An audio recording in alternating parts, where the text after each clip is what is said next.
दान करने को फिर एक कन्या, एक पिता की जवानी जली है। बहती आँखों के अश्रु छिपाए अब विदा हो रही लाडली है। कि भाग्य बेटे के हैं मेरे फूटे, ब्याह कर घर में कुल्ला को लाए।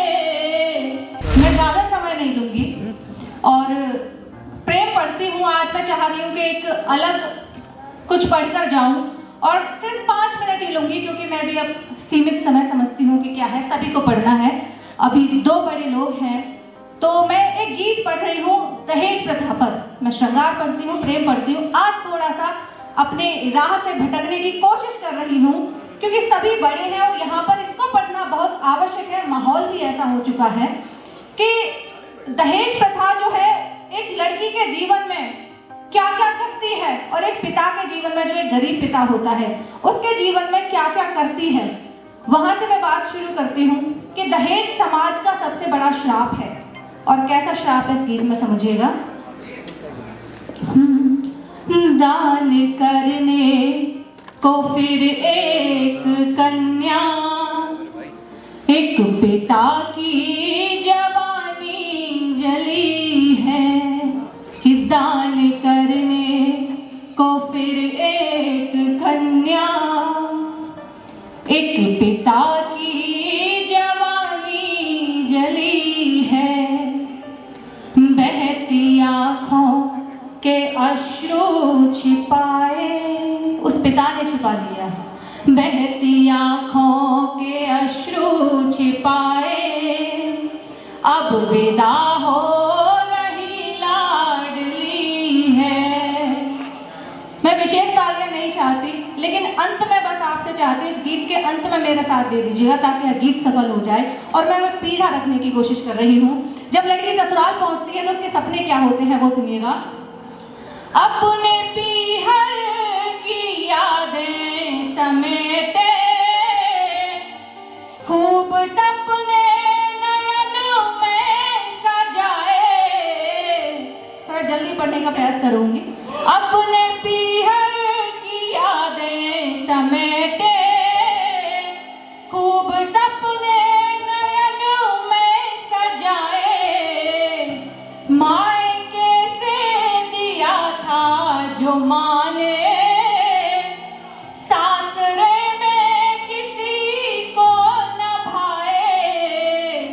अब सास क्या कहती है कि भाग्य बेटे के हैं मेरे फूटे, ब्याह कर घर में कुल्ला को लाए। बोले अपने पिता से रकम दे, या मुसीबत को लेकर के जाए। मोल बेटी का उनसे भी पूछो, जिन घरों में बेटियां नहीं। और यकीन मानिए मैंने बहुत सारी बेटियों से चर्चा करने के बाद में यह गीत लिखा है, और इसमें एक एक शब्द मैंने सही लिखा है, उनकी पीड़ा जानने के बाद लिखा है। ये मोल बेटी का उनसे भी पूछो, जिन घरों में नकलियां खिली हैं।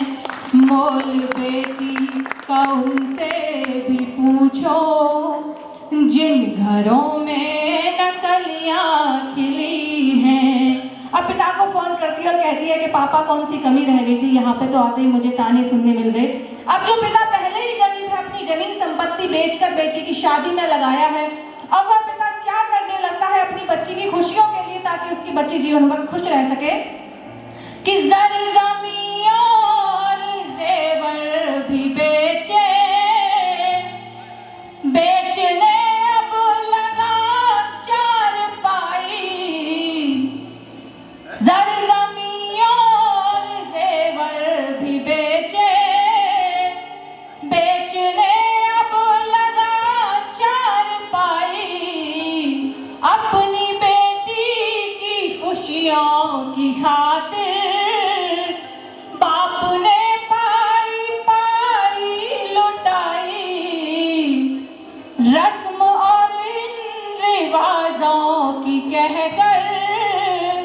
लूट ली सब पिता की कमाई, है अभी तक ये दौलत के भूखे, बोलते हैं अभी कुछ न लाई।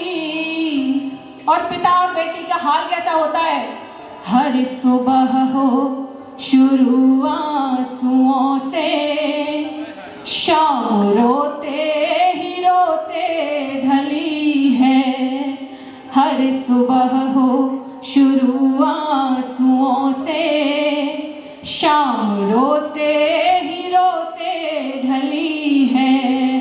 फिर कहा जाता है कि इसका पिता गरीब था, हमें पता ही नहीं था, हमारी इच्छाएं पूरी नहीं हुई है, काम कर इसको मार पीट ताकि ये प्रताड़ित होकर घर से खुद ही बाहर निकल जाए और हम तेरा दूसरा और अच्छा विवाह कर सकें। ये भी एक नया तरीका होता है। तब सुनिएगा उस बेटी की हालत क्या होती है। मार पीटे बहुत ही सताए, पर जरा सा तरस भी न खाए। चंद नोटों की खुशबू की खातिर चीख और सिसकियों को दबाए। चंद नोटों की खुशबू की खातिर चीख और सिसकियों को दबाए। हर सितम सह रही थी बेचारी, पर ये पीड़ा सही अब न जाए। नींद आती नहीं रात में भी, रो के बस पापा पापा बुलाए। इस नरक में तड़पने से अच्छा, इस नरक में तड़पने से अच्छा तेरी बिटिया